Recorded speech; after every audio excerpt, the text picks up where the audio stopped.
A drowning man will clutch at a straw. But if someone is dying of thirst, what hope would they hold on to? When someone's about to drown, they'll grab even a straw. And if someone's dying of thirst, they'll hold on to any chance of finding water. Right now, there are over 8 billion people living on this planet. Out of them, more than 2 billion, roughly a quarter of the world's population, are struggling with freshwater shortages. And the problem is only getting worse, year after year. The main reasons behind this issue can be summed up in 2 points. First, the continuous growth of the population, and second, global warming. Hello everyone, and welcome to today's program. Australia is one of the countries that has faced a very serious water crisis in recent years, and the situation is extremely urgent. Naturally, Australians are doing everything they can, thinking hard and trying every possible way to get out of this water shortage.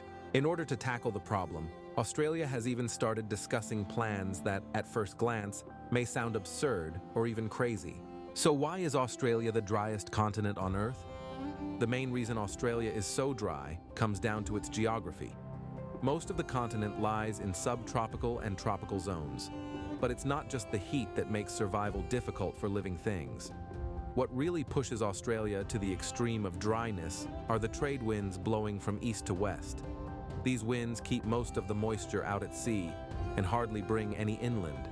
And even the small amount of moisture that does reach Australia's east coast gets blocked by the Great Dividing Range, a massive mountain system that stretches about 3,500 kilometers along the eastern coast, rising up to 2,200 meters high and ranging from roughly 150 to 400 kilometers wide, depending on the location.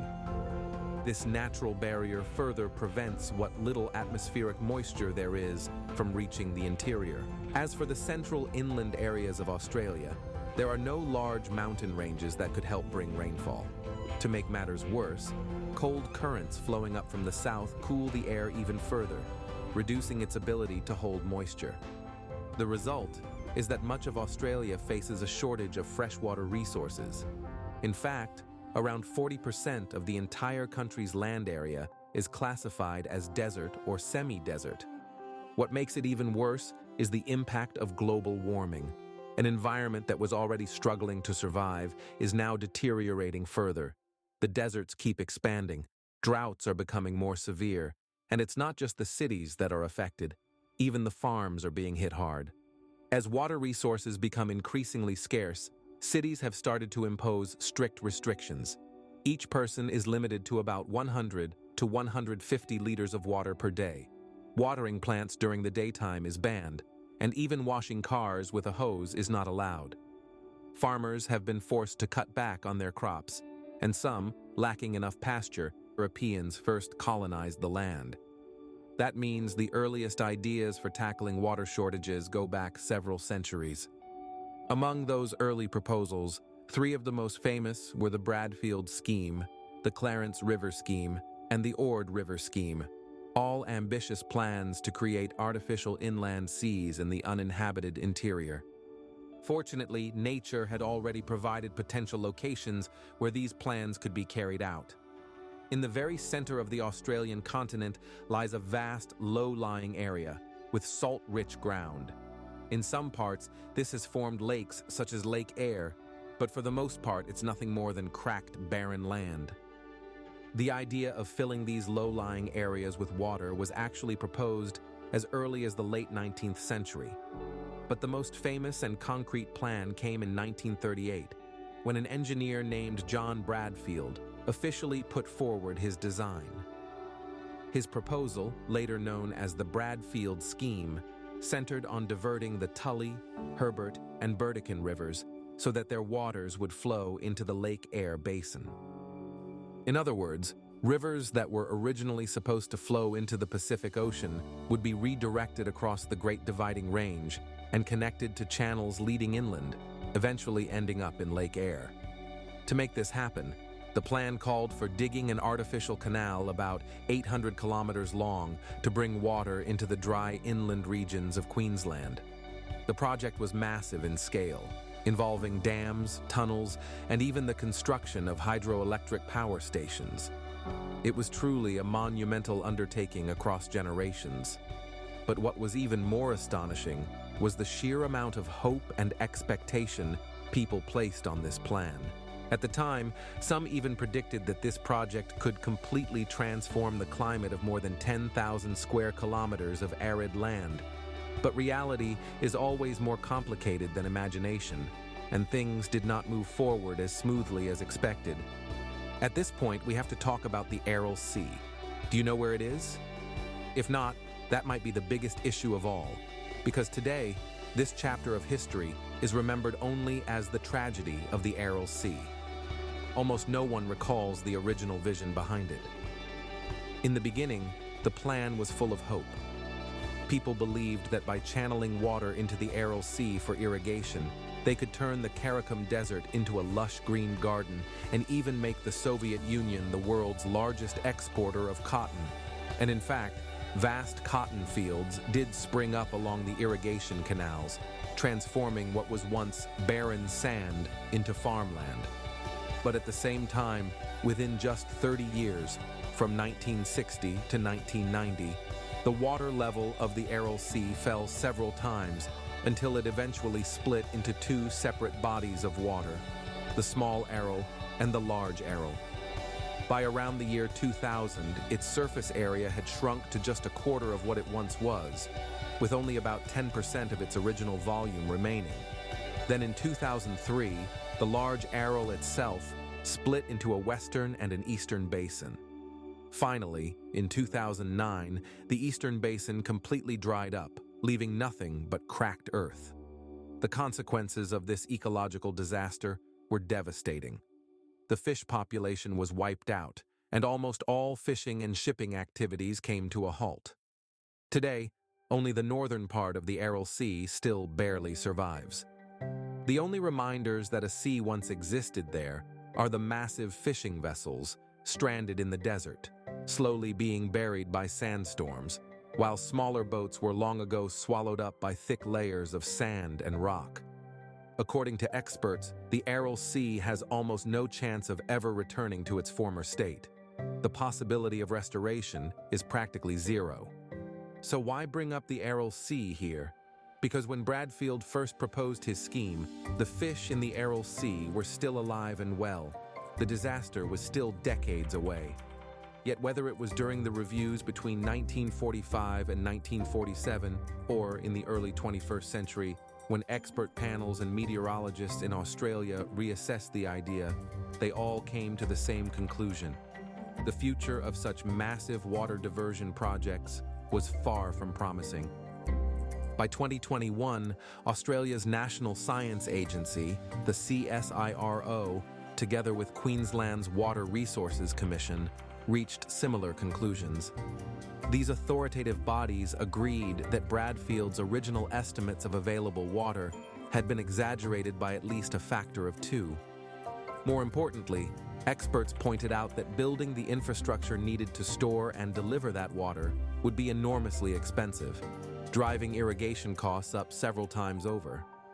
The revenue from growing crops would never be able to offset the massive investment required for dams, reservoirs, and water distribution systems. Taking all these factors into account, experts today generally believe that the focus should shift to more mature water resource technologies. For example, desalination is seen as a far more practical solution. So, if experts have already reached their conclusions, it might sound like the issue has been settled once and for all. In other words, creating an inland sea is not only unrealistic, but also economically unviable. However, a new rumor has been making waves in the media and sparking heated debate. It suggests that hidden deep within government archives lies a brand new set of engineering blueprints. According to the leak, a secret project is quietly underway to flood the Devar region of Australia's interior, turning an entire stretch of desert into an inland sea. And the most shocking part? The budget for this mega project is said to reach $200 billion. Allegedly, it even has an official name, Inland Sea Australia 2.0. For now, The main supporters of this plan are enthusiastic grassroots fans, while backing from the scientific community remains limited. Still, they argue that modern technology could finally make this dream possible. For example, the pumping systems could be powered entirely by solar panels, meaning virtually no fuel costs. Compared to Bradfield's time, when coal had to be burned to generate electricity, switching to solar today could reduce the overall costs to just a fraction, some claim even to a few hundredths of the original price. The same logic applies to desalination. With new membrane technologies, treatment costs can be drastically reduced. What makes this new proposal stand out the most, however, is that it no longer relies on Australia's already scarce freshwater rivers. Instead, it would directly tap into the vast seawater of the Indian Ocean. According to the proposal, a massive pumping station would be built along Australia's southern coast to draw in seawater, which would then be transported inland through a pipeline stretching roughly 600 kilometers to Lake Eyre. Using the latest processing technologies, valuable salt could be extracted from the seawater along the way, significantly boosting the project's economic viability. And because the water supply would be constantly replenished, this artificial lake would never dry up. But the most crucial point is this: as the water surface evaporates, it would generate massive amounts of rainfall. The result, supporters claim, is that the entire region's climate would become more humid, with cooler temperatures. Such a transformation could affect thousands of square kilometers around the artificial sea. Fans of the project have already painted dreamlike pictures in their minds: seaside resorts, lush green farmland nourished by irrigation, and vast pastures for grazing, all surrounding this future inland ocean.